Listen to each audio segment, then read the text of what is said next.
Hello folks, well I think I've got some signs of life out of this one. This is board 2 of that pile over there. I've got reset. 1, 2. Yeah, there we go. Well, I'm not going to leave that on for very long, but as you can see we've got code execution.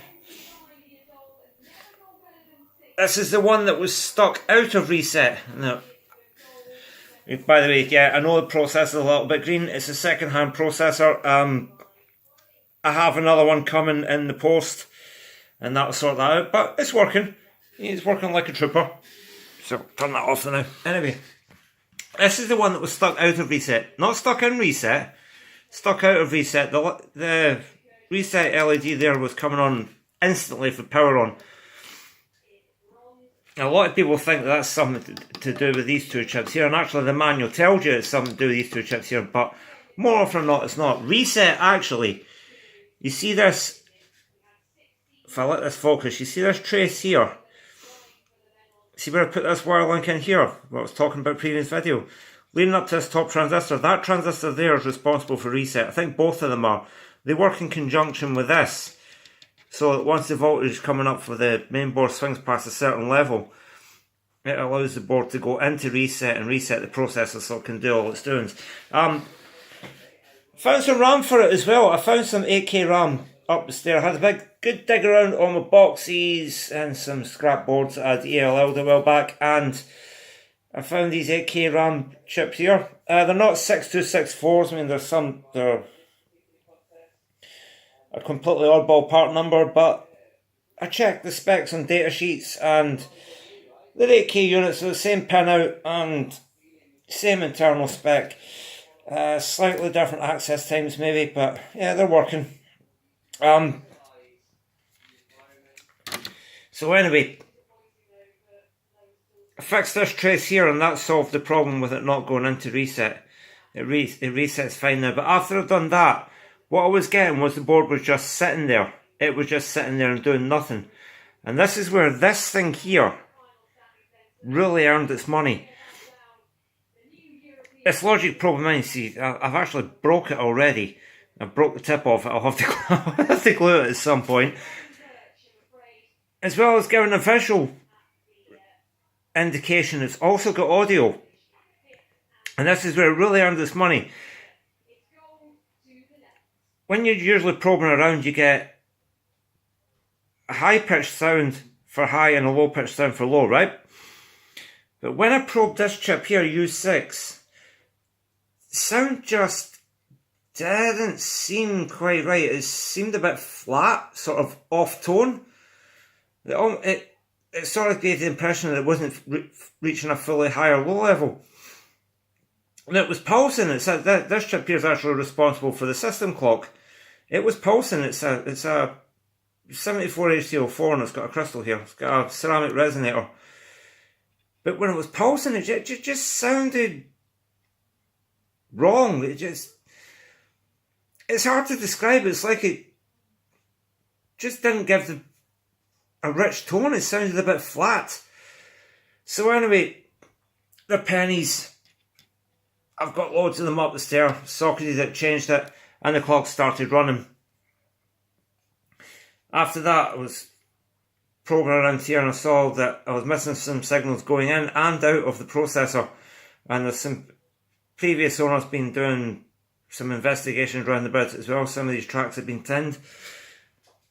Oh, the camera's hard.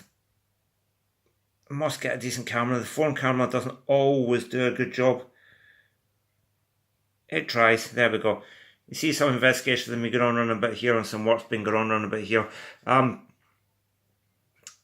was quite a few broken traces going down between the processor and the RAM. There's also some output signals from the processor not getting to various parts around the board, and it turned out to be that the fingers on the socket had been pushed flat. So I did a wee trick with the processor socket. I wouldn't recommend doing it. You should really change the whole socket out, but this has been changed already. I took the processor out and using the very edge of a pair of needle nose pliers, I carefully pulled the fingers back, sat the processor back in, and it's running. And I'll show you the wire links on the back. Yeah, you can see them all there. Red ones are originals. I've just left them alone. As I've said before, it's not really the right material to use, because what can happen is the pins and solder joints can actually punch through the insulation in that thick wire there. You're meant to use the Kiner wire, just thinner, which I've used to patch up. I think it's a bunch of the data lines coming for the second RAM chip. I've also patched up a couple of things going to this PAL chip here.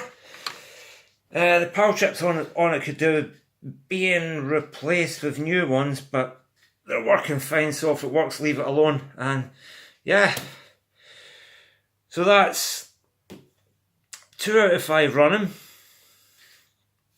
I think the target that I've set myself is we'll do 1 more, and then I'll probably just will keep the other 2 for parts, because they're quite past it. And that one especially here, that one's definitely past it. When it gets to the point that you're doing that many wire links, it's maybe, I mean, it does right enough. That one does look a bit quite clean on there, but down here, not so much. It's quite mangled at the bottom there as well. So some of the pins are, there's a couple of pins not soldered at all there. When you get to that level, you may be fighting a lost cause. There's maybe too many broken tracks. The next one I'm going to concentrate on is this one. Getting some wire links on it, not too many. I've already made a start on it. I've stripped a lot of the started stripping things off. This processor socket's going to come off and get changed. Turn pin socket, I'll probably change that as well. I'll leave that one for the minute because it's quite straight. I've changed a few in these before because they've not been straight. It's using pin strips is a good idea with damaged boards, because you can raise the pin strips up slightly and solder on the top as well as the bottom, but you must get them absolutely straight. If you don't line them up properly, the chip's never going to fit into them. It's never going to make a secure connection. So a couple of the previous boards I've done, I've just taken the turn pins, I've taken either the pin strips or the turn pin sockets off because they were sitting at a slight angle and it's a bit fiddly to get the chip in. These ones though look pretty straight and they're absolutely brand new, so I think they'll be alright. This is another one of the cards that's stuck out of reset, sorry. Keep getting that mixed up. And I believe when I looked at it, there was a very, very fine break up here again at the 2 transistors. So we'll investigate that in the next few days. Yeah, it's here. That trace there, it comes out of that via there and it leads up to the transistors. So I would almost put money on it being that trace there. It's causing the reset issue.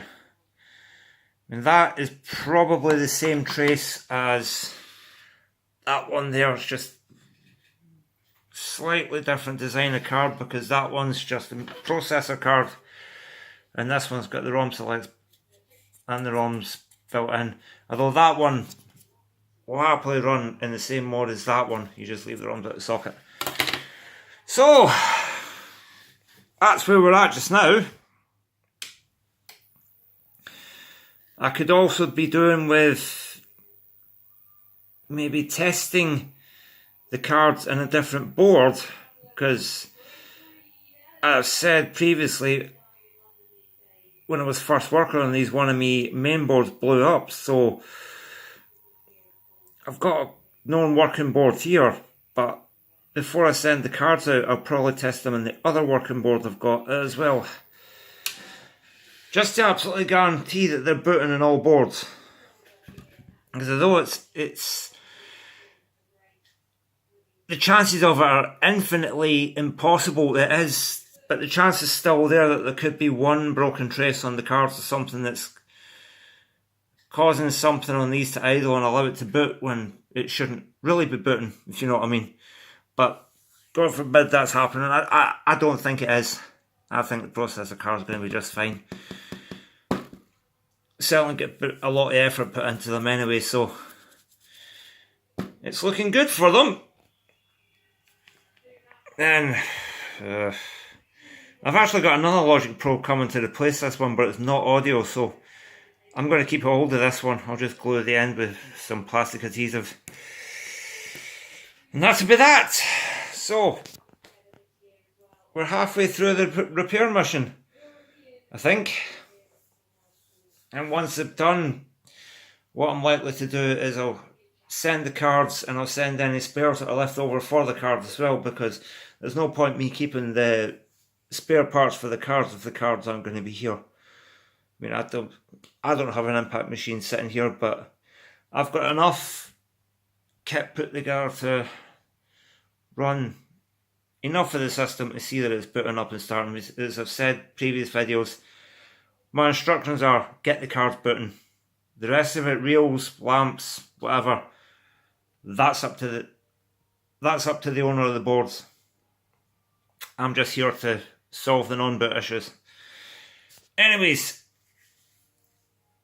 if you like me videos, comment on them or subscribe to me. If you don't like them, comment on, subscribe to me. I mean, any criticism is constructive criticism. I mean, I'm no genius, I'm no rocket scientist, and I do get things wrong. I say things the wrong way around these videos a lot, I've noticed, but as you can see, they're working. Bye for now.